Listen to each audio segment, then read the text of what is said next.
Llegó la hora de conocer las informaciones más destacadas del continente americano. Acompáñennos a recorrer y analizar lo que nos une, nos preocupa y nos enorgullece como hispanoamericanos. Bienvenidos a Américas Noticia con Vladimir Kislinger. Muy buenos días, feliz tarde y mejor noche para todas aquellas personas que nos están acompañando a partir de este preciso instante a través de Américas Noticia en una nueva edición, en una nueva oportunidad para reencontrarnos y analizar como de costumbre lo que ocurre y lo que acontece en nuestro continente americano. Yo soy Vladimir Kislinger y en nombre de todo mi equipo, el equipo técnico, directivo, logístico y periodístico de todos nuestros medios de comunicación, así como también de Kislinger Media Group, les quiero dar la más cordial bienvenida y de hecho les invito desde ya a no despegarse de nuestra señal el día de hoy, donde quiera que nos estén escuchando o viendo también, porque vamos a tener un invitado de lujo. Ya con este sería el tercer martes que nos acompaña y Dios mediante lo vamos a tener todos los martes analizando el acontecer, el panorama informativo, sobre todo en términos políticos de nuestro continente americano, hablando por supuesto del político venezolano José Alberto Gil, pues debería estar conmigo desde ya. Pero aunque no estamos en Miami, ya de vuelta estamos, gracias a Dios, en nuestra casa en Orlando. Pues acá también hay trancas, hay en lo que le llaman en Estados Unidos el rush hour y pues lamentándolo mucho no se pudo incorporar en el primer bloque de programa, pero va a estar en el segundo y les cuento, vamos a tocar hoy principalmente, aunque tenemos tres temas, cada uno de alguna manera relacionado al otro, vamos a tener dos temas centrales. El primero, hablando sobre las elecciones de Colombia. Estamos a la vuelta ya, de hecho, de manera adelantada. Los consulados a partir de este sábado abren sus espacios electorales para escoger de entrada a los miembros del Congreso. Vamos a estar hablando de ese tema y por supuesto también estamos a la vuelta de la esquina para la primera, pues la elección presidencial, la primera vuelta presidencial. El segundo tema que vamos a estar tocando el día de hoy, por supuesto, va a ser Venezuela. Y tiene que ver con las nuevas postulaciones para las elecciones del 22 de abril, sobre lo que significa la postura de Venezuela, por ejemplo, en torno a los salarios mínimos necesarios para poder costear la canasta básica alimentaria, a lo que ha ocurrido en términos de nuestros jubilados, nuestros ancianos, también en términos de lo que hace América Latina de cara a la crisis venezolana. Así que como siempre les digo, les invito a incorporarse con sus comentarios, sus preguntas también y sus observaciones en torno a la temática del día de hoy. Las últimas 24 horas en Américas Noticias. Bien, aprovecho para saludar y agradecer a todos ustedes que me han acompañado en este periplo. Tenemos 15 días que no descansamos. Estaba haciendo un listado previo al programa y veía que en 15 días tuvimos la oportunidad de compartir con 6 personalidades particularmente interesantes, a quienes por supuesto les debo agradecer el que nos hayan permitido entrar en sus espacios, en los lugares donde se encontraban, en sus oficinas también, para analizar también lo que ocurre en términos de nuestro continente americano, especialmente hablar de Venezuela. Particularmente le agradezco al comisionado de la ciudad de Orlando, Tony Ortiz, que estuvo acompañándonos en una entrevista exclusiva que compartimos para CNC Florida Central y para el resto de nuestros medios, hablando sobre el tema de la formación hispana en términos políticos, en términos de activismo, en términos sociales dentro de la Florida. También, por supuesto, tuvimos, como les he comentado, a José Alberto Gil, que nos va a acompañar nuevamente el día de hoy, Dios mediante. También el viernes pasado, nosotros normalmente transmitimos en diferido, pero el viernes pasado, a las 4 de la tarde, hora del este en los Estados Unidos, hora Miami, estuvimos transmitiendo un programa estelar. Los que no vieron ese programa, les invito particularmente a escucharlo o a verlo. Lo tenemos ya posteado en nuestro canal de YouTube, también en Facebook. ¿Por qué? Entrevistamos al congresista demócrata Darren Soto, que particularmente nos llamó la atención cuando nos comentaba que junto al congresista republicano Curbelo, una propuesta bipartidista, están presentando una ley que va a englobar 5 puntos fundamentales de cara a la crisis venezolana. Y esos puntos parten, por ejemplo, por sancionar penalmente a aquellas familias de los que nosotros conocemos como enchufados, familias de venezolanos que se lucraron a costa de las muertes que hay allá en Venezuela, a costa costa de nuestros viejitos que están muriendo en las colas, de nuestros niños que mueren en los hospitales, bueno, se lucraron y hoy día están aquí en los Estados Unidos disfrutando la Dolce Vita a partir de la cantidad de millones de dólares que se robaron. Bueno, ya tienen identificadas a unas cuantas familias y parte de la ley que se presentó hace un año, imagínense, no es que tiene 2 días, se presentó hace prácticamente un año, tiene que ver con las sanciones concretas desde el punto de vista penal a estos individuos que han llegado, aparte de haber defalcado el dinero en Venezuela, a contaminar también la economía. Ahora, un segundo lugar que nos parece particularmente importante, cómo promover las sanciones y los juicios en contra de los violadores de derechos humanos en Venezuela, impulsadas desde los Estados Unidos por parte, por supuesto, de las Naciones Unidas, otro elemento que es fundamental. Hay una propuesta que los venezolanos a veces no conocemos, y esa propuesta que está enmarcada en este proyecto de ley bipartidista, los republicanos y demócratas lo han presentado en el Congreso, pues incluye digamos, toma en cuenta que todo aquel venezolano, y Darren Soto dijo que tendría oportunidad, estaría dispuesto a ampliarlo, pero al menos todo aquel venezolano que llegó a los Estados Unidos hasta diciembre del 2013, 31 de diciembre del 2013, tendría la ocasión, si esto se aprueba, de solamente con haber ingresado a los Estados Unidos, de tener un estatus de protección temporal que a juicio de Darren no nos los explicó con detalle. Lo haremos con el senador Curbelo, con el congresista Curbelo, porque la ronda de entrevistas continúa. Vamos con Curbelo, vamos con Marco Rubio. La semana que viene tendremos a Sergio Novelli, tendremos a Noé Pernía, muchísima gente. Como les digo, esto no para. Y por supuesto siempre nuestro enfoque fundamental en cómo impulsar las democracias en nuestro continente. Hoy hablamos de Venezuela, pero también nos toca hablar de Colombia, luego nos toca reportar lo que ocurre en México, lo que está ocurriendo en términos de la lucha por el poder en Bolivia, con Evo Morales allí intentando pasar por encima del pueblo boliviano. Bueno, eso es parte del rol de esta especie de encomienda divina que nos ha entregado Dios para poderlo llevar a todos ustedes. Ahora, les decía, si esto se aprueba, y Darren Soto dice, una vez que se someta a revisión y a consulta de aprobarse, se puede aplicar tan rápido como en un mes. Y en ese mes, pues todos aquellos venezolanos que estén dentro de los Estados Unidos y que hayan ingresado para esa fecha tendrán la oportunidad de estar legalmente, de trabajar legalmente sin el terror que implique el tener que pasar por un proceso de asilo, que no es nada sencillo, es muy complejo, tiene unos costos elevadísimos y la tasa de aprobación es muy baja porque en efecto usted tiene que ser un perseguido político. Pues eso se dejaría, digamos, a un lado porque se entiende que la política, el régimen venezolano, autoritario venezolano, la dictadura venezolana ha hecho que a partir de la destrucción de la institucionalidad en el país, bueno, los venezolanos tengan que huir. Y para muestra un botón lo que está ocurriendo en Colombia. Ahora, pero también sorprendió, a algunas personas no les cayó bien, pero yo creo que a veces uno tiene que escuchar también lo que va en contra de lo que uno mismo opina, lo que uno mismo quisiera que ocurriera. Y Darren Soto dijo, hay 50 estados en los Estados Unidos. De los 50, pudiera decir, afirma Darren Soto, congresista demócrata, que solo 5 estados están enterados a profundidad de lo que ocurre en Venezuela.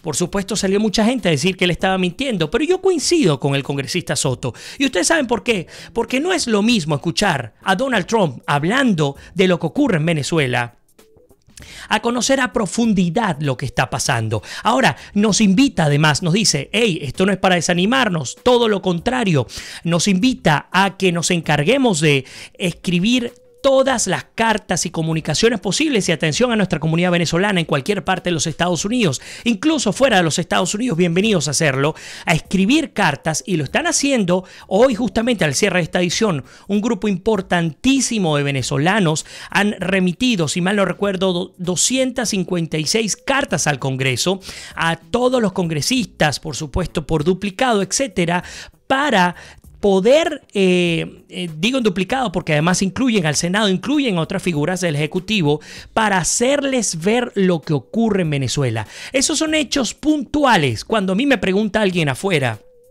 ¿qué podemos hacer desde el exilio? No podemos hacer nada. No, sí, señores, sí podemos hacer muchísimo. Y parte de lo que podemos hacer nos los ha brindado Darren Soto en esta entrevista del pasado viernes. Les invito a que la puedan revisar. Bueno, a Darren le quiero enviar un abrazo especial, mi agradecimiento. Ya pronto tendremos oportunidad de escuchar el aporte de su compañero, en este caso de otro partido, el republicano, Curbelo, quien estará hablando con nosotros también del tema Dios mediante. También tuvimos la oportunidad de hablar con Ramón Muchacho, alcalde exiliado de Chacao, un alcalde polémico con el que coincidimos en términos de la crítica situación de Venezuela, que deriva, por supuesto, en una salida que, lamentándolo mucho, no es democrática. Y digo no es democrática porque no es electoral, y no es electoral porque todas las vías constitucionales fueron cerradas por el régimen venezolano. Hay que ser serios a la hora de afirmar las cosas, hay que ser claros, sobre todo cuando se trata de crisis tan profundas como las que se viven hoy día en el país. Por supuesto, compartimos también con Johan Peña el día de ayer, no sé si tuvieron oportunidad de verlo. Johan Peña es un ex DICIP, ex agente de seguridad de inteligencia venezolana. Él detuvo, escúchelo bien, el 4 de febrero fue el funcionario que detuvo a Diosdado Cabello, que dice, pues por cierto, hecho sea de paso, lo detuvo orinado, pues el miedo, etcétera, cuando, sobre todo lo dice cuando escucha a un Diosdado Cabello malentonado y habla, lo describe en las condiciones en las cuales lo recibe. Pues aparte de detenerlo, Johan Peña estuvo en constante y permanente comunicación con el grupo rebelde de Óscar Pérez, hasta incluso minutos antes de ser ajusticiados por parte del régimen venezolano. Bueno, con él tuvimos oportunidad de hablar de temas a profundidad en términos de inteligencia, en términos de lo que ocurre en el país, en términos del narcotráfico, un hombre que además trabajó como infiltrado en el cartel de Medellín, le piloteó al cartel de Pablo Escobar durante un año, logró dar también con la baja. En este caso los detuvo junto a un equipo importantísimo de la DEA, de los hermanos Rodríguez Orihuela, y pues finalmente ellos están pagando cárcel en los Estados Unidos. Y pues finalmente ayer, de hecho, llegamos muy tarde de la ciudad de Miami, entrevistamos al maestro, porque no le podemos dar otro calificativo, Alberto Franceschi, un hombre fascinante, un hombre a quien le agradezco muchísimo el habernos brindado la oportunidad incluso de llegar a su casa y pues conversar, más que conversar, escucharlo como un alumno, aprendiendo de su sabiduría, de lo que conoce, su experiencia política, más allá de los aciertos y desaciertos que se pueda sacar, porque al fin y al cabo los seres humanos somos así, pero entender, por ejemplo, y algo que vamos a conversar con José Alberto Gil, que por cierto fue mencionado en varias oportunidades por Franceschi, sobre el tema del sistema o los sistemas de partidos, y lo que debemos hacer. Creo que la propuesta fundamental, puntual de Alberto Franceschi el día de ayer me abrió muchísimo la mente. No sé qué opinan ustedes. Siempre he manejado la postura de hacer un cambio en el país a dos vías. La primera, dolarizar, y la segunda, convertirnos en un gobierno parlamentario. Franceschi, con unos cuantos años adelante y con una experiencia política importantísima, la cual yo no tengo, debo afirmarlo, y ustedes lo conocen, pues me decía, número uno, ¿por qué no convertir realmente el bolívar en una divisa que sea sostenible? Cosa que tiene toda la lógica. Ahora, y digo, tiene toda la lógica viniendo un individuo como él, que con la experiencia no dijo, hey, sí que fácil, vámonos a dolarizar. No, vamos a ver cómo podemos crear, si no el bolívar, digo, parafraseando, pues una moneda nacional que pueda competir con los mercados internacionales. Y el segundo lugar que destacó, que realmente me hizo cambiar de paradigma, fue, hey, vamos a dejar a un lado, vamos a olvidar la opción del gobierno parlamentario. Son sistemas presidencialistas los que ocurren en nuestra América Latina. Pero incluso él dice, no solamente en América Latina, el caudillismo que se vivió y se vive en buena parte de Europa, etcétera. Bien, aunque hay algunas diferencias, por supuesto, conceptuales en torno a este tema, él dice es que en Venezuela lo que hay que cambiar es el sistema de partidos, digamos, la manera en la cual se rige electoralmente el país es una manera totalmente equivocada, no es equitativa, no le da oportunidad a los individuos que tengan capacidades específicas para poder llegar a la población, porque sencillamente no cuentan con digamos, el filtro fundamental que tiene que ver con los partidos constituidos y aceptados, por cierto, por el poder electoral. Entonces no se trata ya ni siquiera de entender que hay que cambiar magistrados, que hay que permitir observación internacional, que hay que depurar el registro electoral permanente, el registro electoral, sino que además de esto hay que hacer un cambio, incluso pensando en modelos como el de Estados Unidos, que habla de circuitos electorales. Circuitos electorales que, por cierto, permiten que por una cantidad determinada de electores, por ejemplo 300.000 electores, pues pueda haber un individuo que los representa.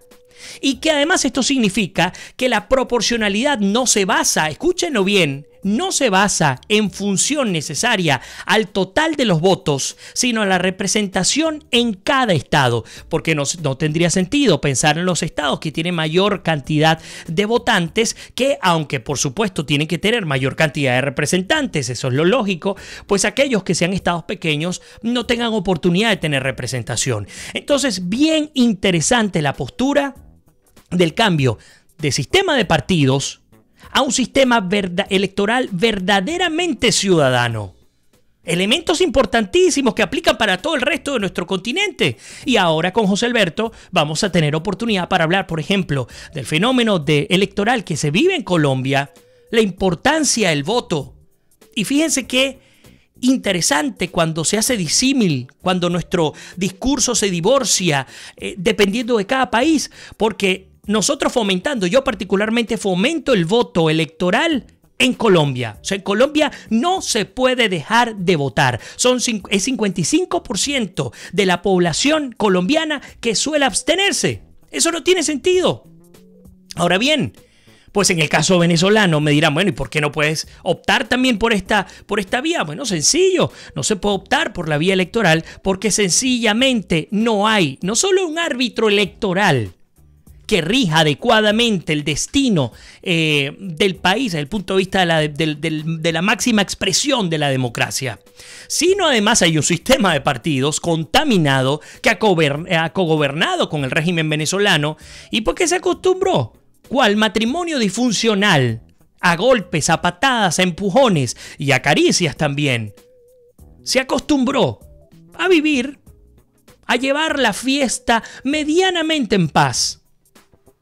Y de allí que salten tantas dudas en torno a los principales partidos políticos opositores. ¡Ey! Y no estoy hablando de divisionismo, no estoy hablando, y yo siempre he dicho, el fin en sí mismo no es el partido, el fin en sí mismo no es la MUD, el fin en sí mismo es el rescate de la democracia. Y si el rescate de la democracia parte por separarnos completamente de todas las estructuras de poder, de gobierno o de oposición, pues tendrá que ser así. Así que ha llegado un momento en el que nos toca, por supuesto, centrarnos con cabeza, digamos, muy aplomada para analizar, para llevar propuestas concretas a nuestra gente. A ver, bueno, disculpen este editorial que me he lanzado en la primera parte del programa. Saludo a María Aguilar, nuestra querida María Aguilar, que nos saluda desde Las Palmas, de Gran Canarias, allá en España. Elías Prato también nos saluda desde Trinidad y Tobago. Andrés Martínez, como siempre, desde Boston, un gran aliado de nosotros que nos acompaña allá. Bien frío, por cierto, está Boston, toda esa área aquí, estamos pasando ya muchísimo calor. Wilmer también, qué bueno, dice, por fin lo voy a ver en vivo. Saludos a Vladimir y a todos los a todo el público, video, audio perfecto. Bueno, Wilder, bienvenido a tu casa, todos los que se están incorporando también, bienvenidos a opinar lo que ustedes quieran aportar, por cierto. Bueno, sí, José Alberto Gil ya debe estar acá en la antesala al estudio, en el segundo bloque, en apenas 4 minutos lo vamos a tener en nuestro programa el día de hoy. Arsenia también nos saluda, nos felicita por la entrevista de ayer, la que le hicimos a Alberto Franceschi. Elías dice, te tengo algunos comentarios de tu programa con Franceschi, pero te los comparto en privado. Con gusto, Elías. Bienvenidos a esos comentarios. Gabriel Solórzano, nuestro querido director de Radio Cumbre 101.9 FM. Bienvenido. Pues sí, en efecto, estamos muy contentos por tener a nuestro invitado ya fijo los martes. Nuestra querida Nancy Seca está por allí con nosotros, qué bueno que estás también. Leopoldo Ríos dice, tema complicado el de los ingresos de venezolano a pie. Nos envía saludos, Leopoldo, que esperemos por supuesto tenerlo de vuelta acá en el programa. Joal también nos saluda, La Guaira de Venezuela. Estoy mal con los lentes por lo que veo. Yoraxi también nos saluda, venezolana en Panamá en sintonía, bienvenida. Marlene Rodríguez desde Guacara, muchas gracias por tu mensaje. Mónica Salazar, hablándonos de la entrevista de ayer. Mónica nos acompaña como siempre desde Paraguay. Fíjense que Wilder dice, el peor enemigo de Colombia y Venezuela en las elecciones que se avecinan es Petro. Como gana el pie de la izquierda, nos vamos. Bueno, ya ustedes saben, saludos desde Bogotá, Colombia. Qué bueno, Wilder, que estás conectado con nosotros desde Bogotá, porque como te comento, tenemos información precisa que vamos a estar tocando en la segunda parte del programa sobre Colombia. No se pueden perder el programa de hoy. José Alberto ya me está diciendo que ya está en la antesala a nuestro estudio. Pues en el segundo bloque lo tendremos acá. Lo primero, a los colombianos que me están acompañando el día de hoy, que estén desde Colombia o fuera de Colombia, señores, ustedes tienen una responsabilidad histórica, no solo con Colombia, sino con el resto de nuestro continente americano, especialmente con América Latina. Ese 55% de colombianos, usted que de pronto no fue a votar en el plebiscito pasado del 2 de octubre del 2016, y no le hablo desde el punto de vista de un regaño, nada por el estilo. Solo le pido, como víctima de la abstención venezolana, como víctima de, si se quiere, la negligencia venezolana en torno a la decisión de quiénes deberían ser los individuos que gobernaran nuestro país, le pido con la mano en el corazón, salga y vote. Y vea muy bien lo que ocurre a su alrededor. Vea lo que ocurre en términos de la dialéctica política en países como Nicaragua, Cuba, Venezuela, Bolivia, con sus diferencias, ustedes lo saben. Yo he defendido, por ejemplo, el esquema económico que ha manejado Evo por encima del que manejó Chávez, Maduro, Ortega y Cuba. Pero, entonces hay que ver el punto de vista económico, el punto de vista político, el punto de vista social. Son elementos que hay que ver.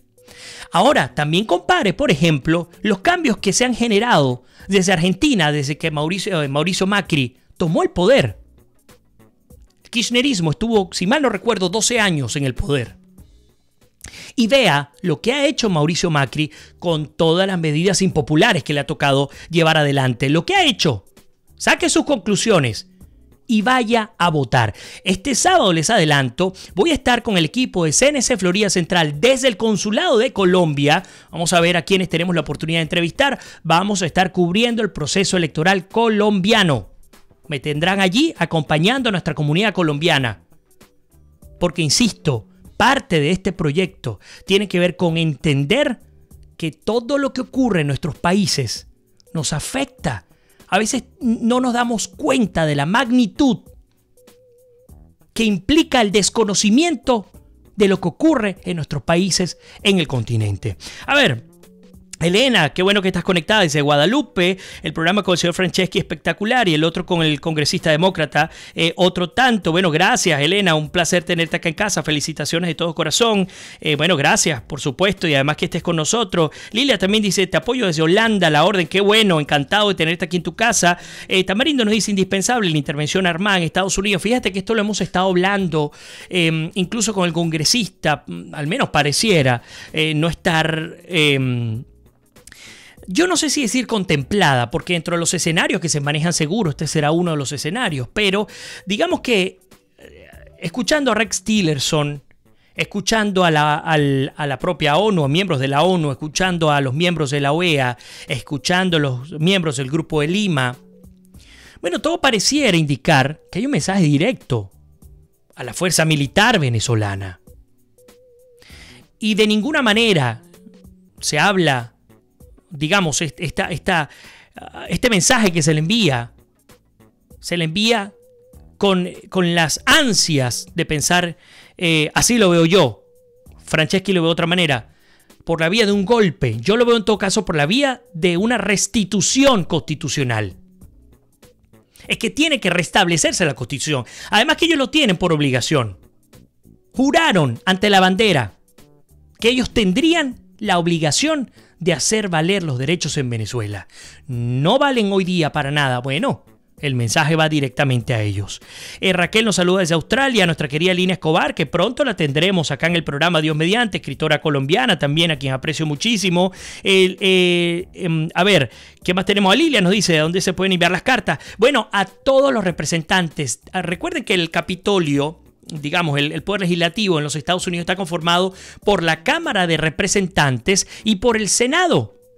No se queden solamente con los conocidos, con Rubio, con Darren, con Curbelo, no. Vamos a enviar las cartas a todos los congresistas. Usted hace una carta, le cambia el título a quien va dirigido y se la manda a 10 congresistas distintos, a 10 senadores distintos, y con eso, créame, está haciendo mucho más que sencillamente sentarnos a analizar lo que ocurre en Venezuela, muchísimo más. Por ahí, bueno, sí, tal cual, ese es el nombre correcto, Wilder. José dice, la idea tampoco es que Venezuela se vacíe, los demócratas y Arne Soto nunca hablaron de los problemas de Venezuela. Vi un documental ayer del último año de Barack Obama, John Kerry nunca mencionó a Venezuela, se hablaron del éxito diplomático con Cuba, tremendo éxito, Venezuela y Colombia están asediados por el castrocomunismo, totalmente de acuerdo. Lilia dice justamente que le fascinó el programa. María Alejandra Morales nos acompaña. Y bueno, muchísimos comentarios que voy a incorporar en la segunda parte del programa. Así que no se me vayan, que ya regresamos con muchísimo más de nuestra edición especial, la número, a ver que la tengo por acá, 624, en la cual tendremos en este segundo bloque de programa a José Alberto Gil, reconocido político venezolano, que ya nos acompaña por tercer martes. Esperemos que tenerlo acá todos los martes analizando con nosotros lo que ocurre, lo que acontece en nuestro continente americano. Así que no se vayan, que ya regresamos con muchísimo más de América es Noticia.